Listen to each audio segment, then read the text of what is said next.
വിഴിഞ്ഞം അന്താരാഷ്ട്ര തുറമുഖത്തേക്ക് മദർഷിപ്പ് അടുത്തതോടെ രാജ്യത്തിന് സ്വപ്ന സാഫല്യം. ഇന്ത്യയിലെ ആദ്യത്തെ മദർ പോർട്ടും കണ്ടെയ്നർ ട്രാൻസ്ഷിപ്മെന്റ് പോർട്ടും എന്ന വിശേഷണം രാജ്യത്തെ ചരക്ക് നീക്കത്തിന്റെ ചരിത്രത്തെ തന്നെ മാറ്റിയെഴുതും. എന്തൊക്കെയാണ് വിഴിഞ്ഞം തുറമുഖത്തിന്റെ പ്രത്യേകതകൾ? നോക്കാം.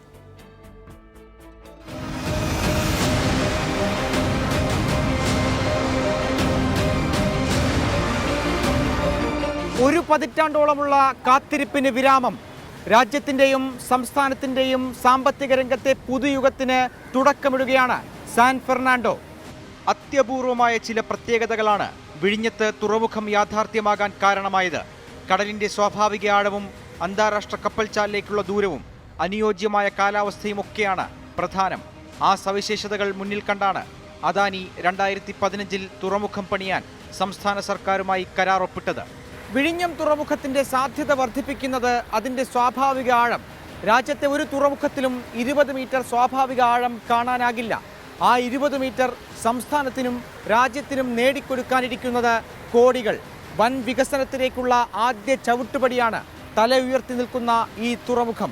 തുറമുഖം പ്രവർത്തിക്കുന്നതിനാവശ്യമായ ക്രെയിനുകൾ, മറൈൻ ഓപ്പറേഷൻ യൂണിറ്റ്, പുലിമുട്ട്, കണ്ടെയ്നർ ബർത്ത്, കണ്ടെയ്നർ യാർഡ് തുടങ്ങിയ മുഴുവൻ സൗകര്യങ്ങളും പൂർത്തിയായിട്ടുണ്ട്.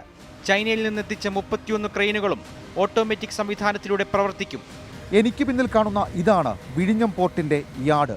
8 ഷിപ്പ് ടു ഷോർ ക്രെയിനുകൾ, അതായത് കപ്പലിൽ നിന്നും കണ്ടെയ്നറുകൾ ഇറക്കാനുള്ള സൗകര്യം, 23 യാർഡ് ക്രെയിനുകൾ, അങ്ങനെ മൊത്തം 31 ക്രെയിനുകളാകും വിഴിഞ്ഞത്ത് കണ്ടെയ്നറുകൾ കപ്പലിൽ നിന്നിറക്കുക.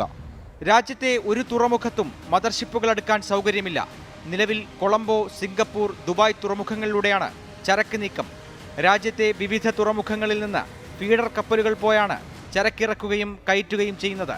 ഇനിയെല്ലാം നേരിട്ട് 800 മീറ്റർ വരുന്ന തുറമുഖ ബെർത്തിന്റെ 400 മീറ്റർ പ്രവർത്തന സജ്ജമായിട്ടുണ്ട്.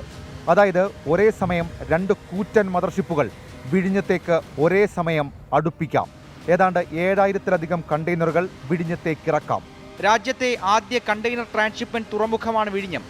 മദർഷിപ്പിൽ നിന്ന് ഫീഡർ കപ്പലുകളിലേക്കും ഫീഡർ കപ്പലുകളിൽ നിന്ന് മദർഷിപ്പിലേക്കും ചരക്ക് മാറ്റാം എന്നതാണ് പ്രത്യേകത. തുറമുഖത്തേക്ക് ചരക്കിറക്കുന്നതിന്റെ സമയനഷ്ടവും ചിലവും ഇത് കുറയ്ക്കും. അഖിൽ ഷാ അൻസാർ, 24, തിരുവനന്തപുരം.